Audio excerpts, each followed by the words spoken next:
পুরো ভিডিওটি দেখার অনুরোধ রইল। আমি মাছগুলো কেটে ধুয়ে লবণ হলুদ মেখে রেখে দিয়েছিলাম বেশ 1-1.5 ঘন্টা আগে। তারপর এদিকে তেল বসিয়ে মাছগুলো এবার সব ভেজে নেব। মাছটা অনেক সময় আগে ভেজে ভাজার বেশ 1 ঘন্টা আগে লবণ হলুদ মেখে রাখলে মাছটা কিন্তু খুব সুন্দর শক্ত ভাজা ভাজা হয়। এবার মাছগুলো ভেজে নামিয়ে নিলাম। এবার কিছু বড়ি ভেজে নেব। বড়িগুলো এবার ভেজে নামিয়ে নেব।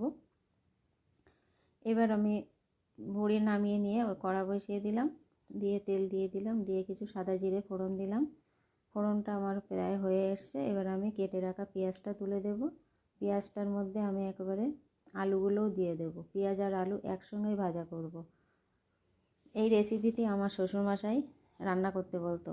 এরকম বেশ ফাল্গুন মাসে চৈত্র মাসে খুব ডাঁটা থাকতো, গাছের থেকে ডাঁটা পেড়ে এনে দিত আর বলতো বড়ি আছে তো টিনে, তোমার শাশুড়ি বড়ি দিয়ে রেখেছে। আমার শাশুড়ি মা অনেক বড়ি দিত, টিন ভরে বড়ি রেখে দিত। এই ডাঁটা বড়ি আলু দিয়ে রান্না হতো আর এর মধ্যে মশলায় বাটা থাকতো শুধু জিরে আর সর্ষে আর কাঁচা লঙ্কা বাটা মশলায় দিতে বলতো। এই রান্নাটা আমার শ্বশুরমশাই শিখিয়ে দিয়েছিল।